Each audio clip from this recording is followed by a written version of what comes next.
Hey everyone, as if I need to do my favourite games of the year and my game of the year overall. Now, when you see this, it should hopefully be around Christmas time, on Christmas Day, at least in Australia. If it's not Christmas Day when you see this, either it's a long way afterwards or you're in another country. Just, little information there. Whatever. It's a hot day. It's 40 degrees, man. In Australia, we're having Christmas that's 40 degrees basically from now to Christmas, and then the day after Christmas, it's going to start raining. Go us, right? Anyway, one of the first games of this year that I played and thoroughly enjoyed was Dark Souls 3. Great game. I played number 2, never finished it. It's hard. But I feel like number 3 is better because, one, there's not that curse, so when you die, you're not cursed. I really hated that mechanic. And this one feels like it's more naturally, not easier, but it just feels more inviting, at least for me, at least. And I'm also stuck on this one. I'm actually stuck on a boss too. I've been the feeling though you get from this game when you kill a boss, especially without dying. I killed a boss without dying, and I felt so happy. And then I was like, oh shit, where's a bonfire? Where's a bonfire? And then when you kill him, you get a bonfire. So I was like, oh yes. So I was very happy about that. Unfortunately, I'm in a cathedral, and everything just went from this difficulty to this difficulty. I don't know if you can see that, but it's like way above. It's so bad, and I keep dying. He's hard. And it's the same boss if you've seen on the internet where the gets killed in like 2 hits or 1 hit technically. But yeah, Dark Souls 3 was definitely a great game this year.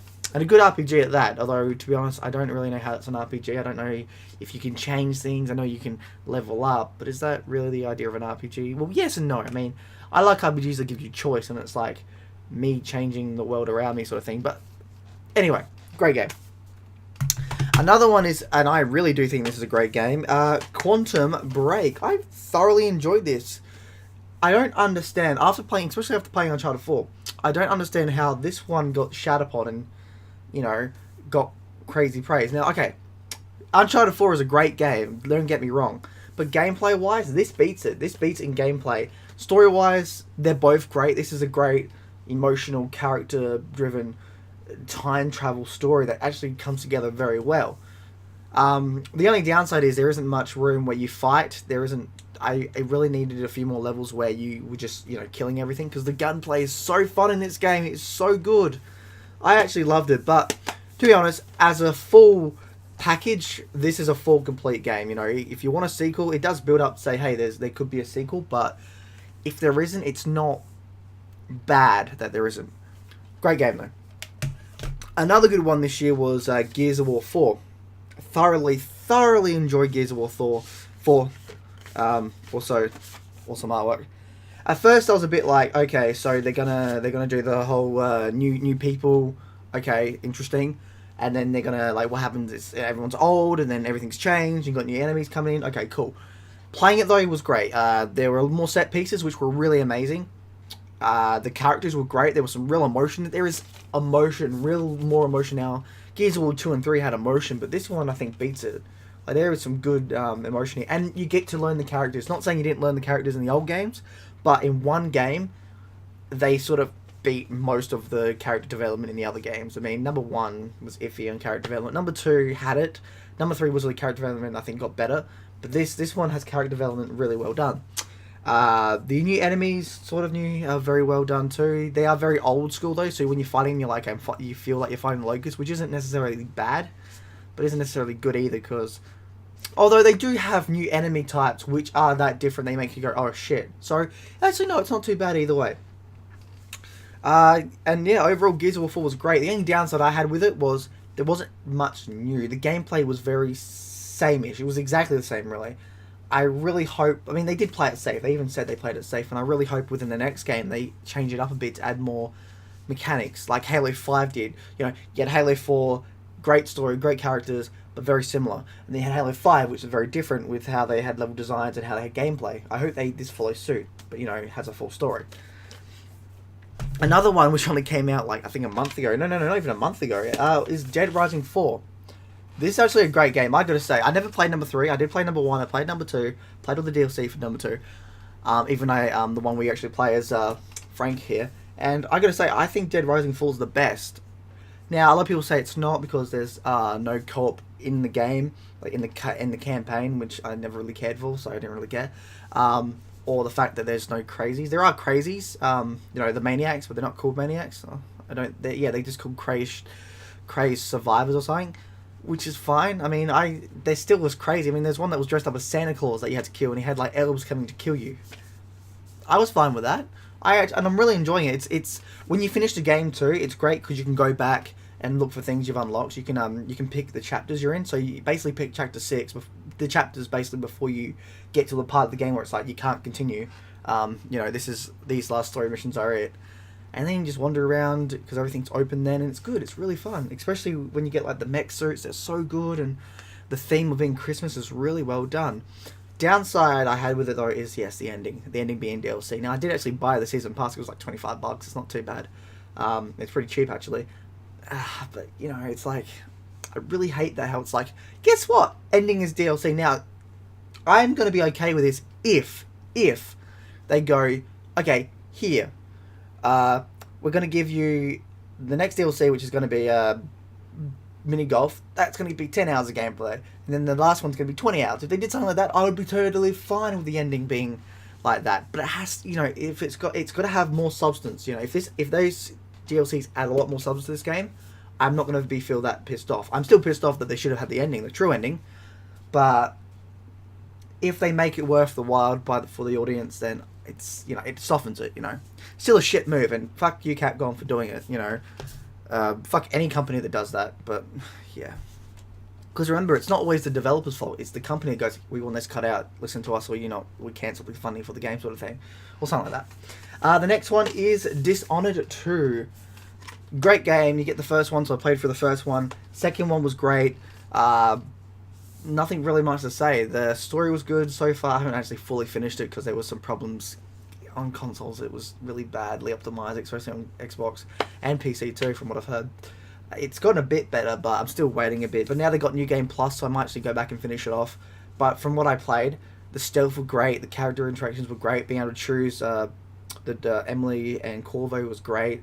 Their skill sets are completely different.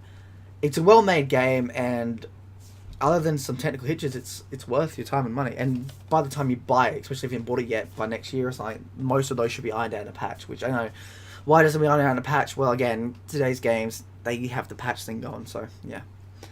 Another one was Deus Ex Mankind Divided. This is a good game, I have to admit. As an RPG, though, it's very different. So you can save people and stuff, but you're not taking control. You can't be like, I want...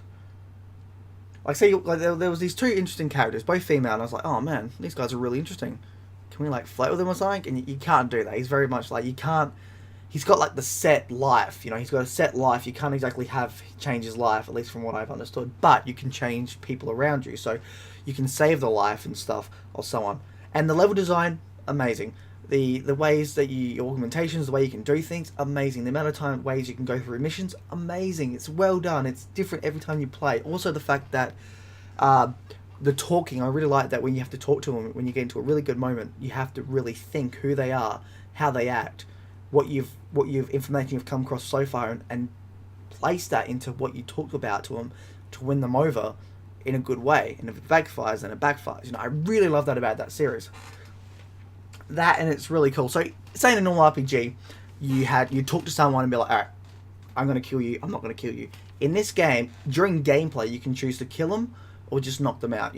Even bosses, it does that. That's really well done, I have to admit, and I really do like this game. Definitely play it more than once. A bit finicky on consoles, apparently even on PC. Again, what's with all the games being all finicky on consoles and PC.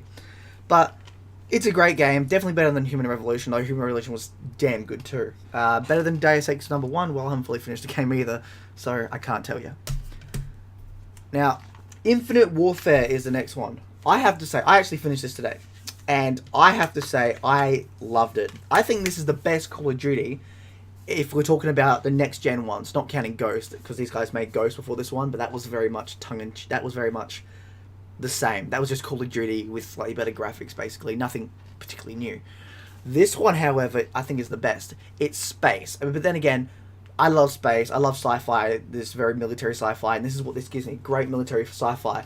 it also breaks your heart because it's a very emotional story too. Like by the end of it, I was just like, I had to catch my breath. You know, I had to like be like, oh god, because the endings. All right, the credits will make you cry, especially if you hear the certain things that will pop up. You'll know this when you finish the game. It's emotional, especially when you go, oh shit, damn it, like, damn you for making this so emotional, damn it. But again, and the gameplay is good too. The gameplay is different. You get to fly a jet, you know, like space jets and space dog fights, and you get to, you know, space stuff. It's just awesome. Loved it, absolutely loved it, and I do think it's the best. Especially in terms of Advanced Warfare, Black Ops 3, and this, I would go for this, and then Advanced Warfare and Black Ops 3, because Black Ops 3 was while good, could have been better, you know. But yeah, Infinite Warfare was really good, and also funny because this game, like, multiplayer wise, it's Call of Duty multiplayer. What you would expect. Zombies are good too. Zombies are really good. I really enjoyed Zombies too. But I love the 80s style stuff. I love the sci-fi. I love the 80s style that that it's going for in Zombies. I like how they've done it. I like how it's different.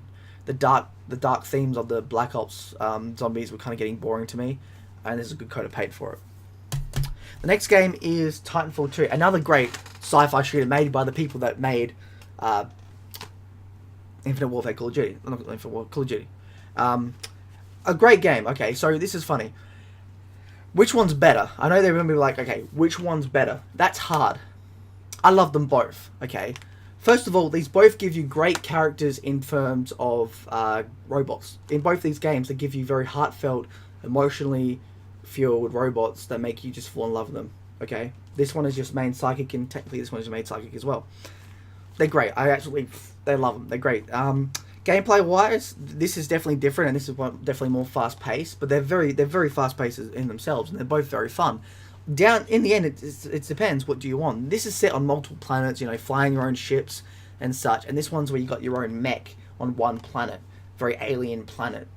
It depends what you like. If you can get both, get both. But it just depends. Do you like mechs or do you like sci-fi, space, epic? You know, although this got some epic moments in it too. Another great FPS shooter of the year.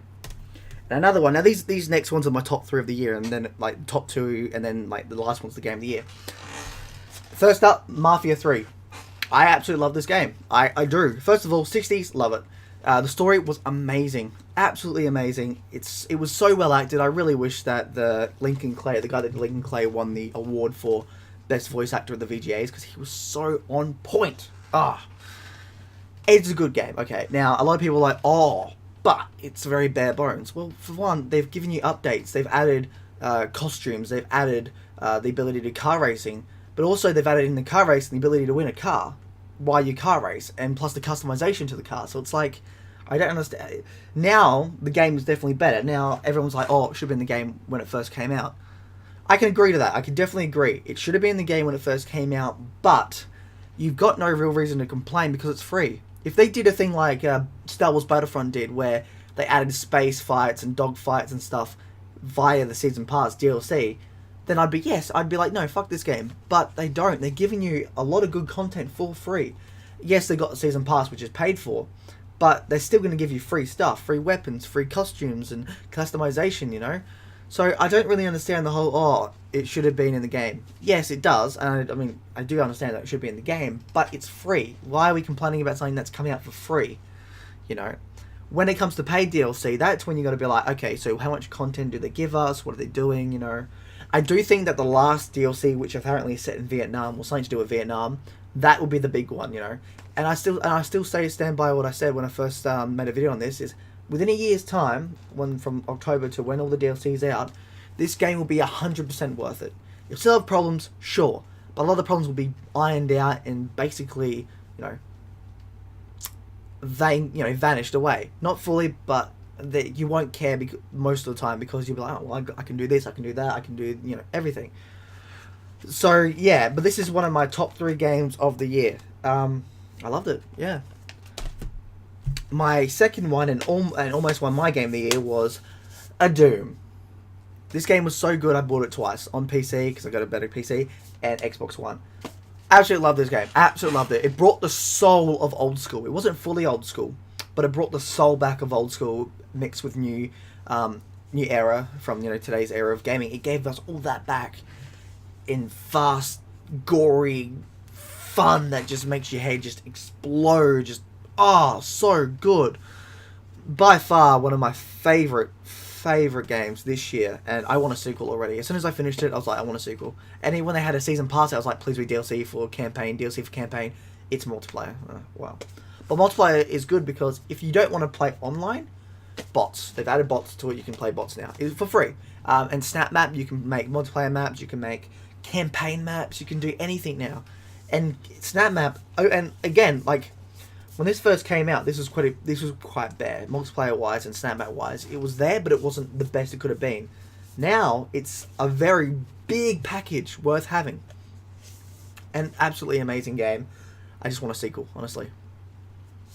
So the next game's going to be Battlefield 1.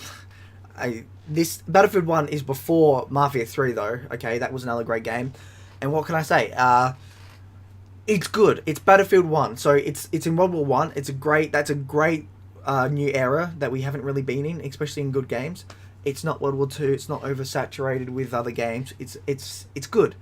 Another good thing is they take the positives of all the other Battlefield games and give it more oomph to it, like in the first mission I did where you're in a tank. They give you the ability, you don't have to do the whole, you have to do the mission in the tank, but during the big open areas you can get out the tank, you can kill people with your gun, you can smash them, you can look around the map. That's good, Another thing is they've got really close stories now, and I really love the concept. This is a great concept that DICE have done. Fantastic concept. Sorry. Fantastic concept. Where you've got short stories, alright? You've got a short story on this part of the world, a short story in this part of the world, short, But they're very deep, emotional, close, character-driven stories within World War One, and that is perfect because that's what the new studio who's making the campaign for Star Wars Battlefront 2 are doing. They've said that. They've looked at Battlefield 1's campaign structure, and this is honestly the perfect campaign structure for these sort of games. Instead of making one whole one where it can be a bit iffy trying to sort everything out, you make segmented stories within the world that you're trying to tell, and it just works so damn well. And that really excites me for what Star Wars Battlefront people are doing. Now, I will say this though, if they can take what Battlefield 1 did and basically be like, alright, so Battlefield 1 level had 6 levels, 6 mini levels, one big level but 6 mini levels within it. Add a few more, they're quite long if you go looking around everything and take your time and you replay getting all the weapons and trying different things. Replayable as hell. However, they're not overall, the miniature ones, basically the smaller campaigns you play, are not that long. So I personally think that if the people that do Star Wars Battlefront 2 take this amount and add a few levels, at least 2, and make it just slightly longer, maybe an hour or 2 longer if possible, and they have 6 campaigns, smaller campaigns, winner. And make emotional as well. But yeah, DICE they've found it. They finally found their perfect storytelling device within smaller stories within their world. Fantastic. Now, for Game of the Year. Yes, Game of the Year. Now, this might be controversial to some people because a lot of people will be like, really? It's the same game that won the VGA's RPG of the Year, and that is The Witcher 3 Wild Hunt Blood and Wine. Yes, an expansion pack won my Game of the Year. Yes. Now, first of all, I did not play every single game this year again, but even after playing my big stack of games I had, Witcher Blood and Wine just brought me back. So you'll be seeing footage now of it, and I can't help but say it was perfect. Like, even just getting the footage to playing back, I was just so happy about the world. First of all, it looks amazing. Second of all, it's so vast, especially for an expansion pack. And the characters are so well done. They feel alive. They act alive. They're written very well. Oh, it's just everything about it was great. The main campaign is about 10-12 hours alone. Highly replayable because you can go a separate route, plus all other outcomes from certain quests. And then you've got the giant map that you can just wander around. Even when you finish all the quests for 100% it, you can still just go into here, walk around, kill monsters, and just look at the beautiful scenery.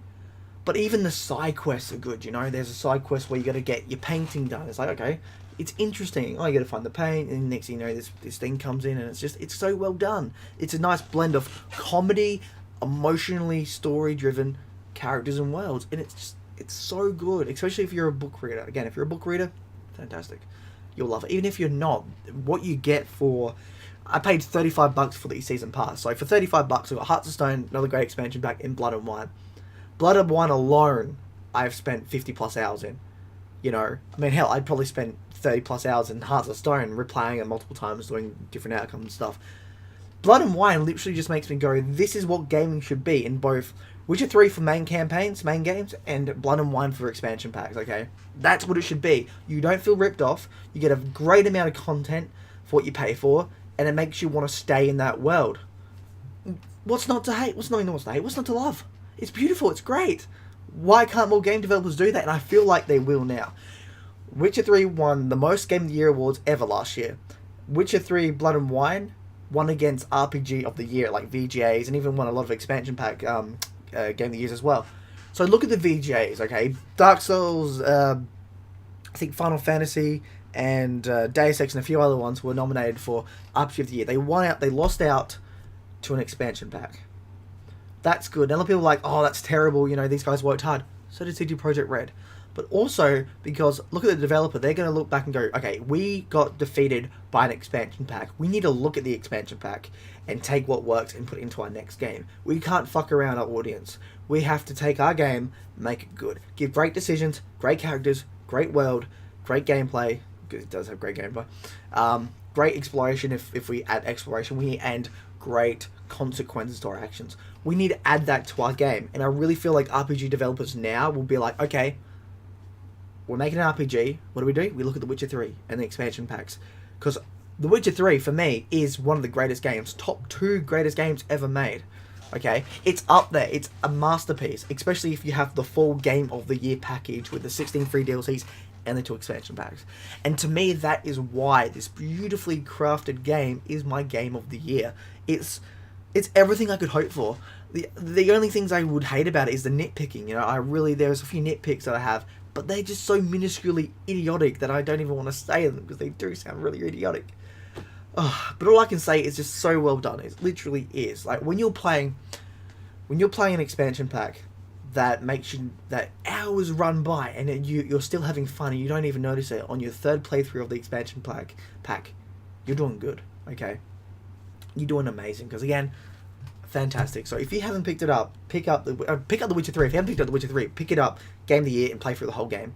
Because, let's put it this way, when an RPG like The Witcher gets me interested in a quest about finding an old woman's pot and pans, you've won me over. When you make interesting quests like that, you know, great. I could gush and gush and gush about how amazingly magnificent The Witcher 3, Wild Hunt, Blood and Wine is. I could. But all I can say is it's basically a full game. It's basically a full game you get as an expansion pack for, what, $15 I think it is if you buy it separately. I mean, in Australia it's about 20, 25. But I think in other countries it's about 15, which is another great one. Now, a lot of people being like, okay, what does it attribute to? What is this as it is? Think of Blood and Wine like this. Halo 3 ODST. It's like that. It's not exactly a new game, but it's new in the sense of characters, world, and the story. You know, it's also, and Far Cry 4. That's another one to it. Far Cry 3 to Far Cry 4 wasn't a big leap. Better graphics, slightly different animations, but it was basically the same. That's basically what Blood and Wine is. It's Witcher 3.5, and adds everything that The Witcher 3 did wrong, fixes it up. But honestly, The Witcher 3 didn't do much wrong. Okay, so yeah, I gotta stop gushing because yeah, great game. I hope I'm gonna have like the footage somewhere here, just you know, playing so you can see it, and it's great. Honestly, you can also ride unicorns in it in the expansion pack, and there's a glitch I think still in there where you can actually save in a certain area while riding a unicorn, a real unicorn, and if you restart a new game, your roach will be a unicorn. I don't think that's patched. I think that's still in there. I gotta try that. But anyway, that is Aussie Viking out. I shall see you all in Valhalla. I hope you enjoyed my, you know, top list of games this year. I might do a VR one later on before the end of the year because I've got a few VR games late now, especially when it comes to Christmas. We'll have a few more. But we'll wait and see. Anyway, Aussie Viking, Valhalla. Bye.